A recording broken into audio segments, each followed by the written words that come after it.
বিগত ফ্যাসিস্ট সরকাররা তো কখনো তরুণদের আসতেই দেয়নি। আজ যখন হাদিকে হত্যা করা হয়, হাসান আব্দুল্লাহর ঘরে হত্যার জন্য হুমকি দেওয়া হয়, তখনই বোঝা যায় তরুণদেরকে দমিয়ে রাখাই মূল চেষ্টা করা হয় মানসিকতা। মধ্যবয়স্ক ভোটার থেকে দমিয়ে রাখা হয় না, আইন শৃঙ্খলা বাহিনীকে গিয়ে বলা সংস্কার হয়।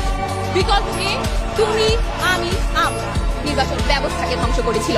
বাংলাদেশ দেখেছে কিভাবে বিনা ভোটে এমপি হওয়া যায়, নিশিরাতের ভোটে এমপি হওয়া যায়, কিভাবে কিংবা ডামি নির্বাচনেও জয়ী হওয়া যায়। ওই নির্বাচন অপরাধীদের বিচার করতে হবে, নিষিদ্ধ লীগের বিচার করতে হবে, ওই পুলিশ প্রশাসনের বিচার করতে হবে।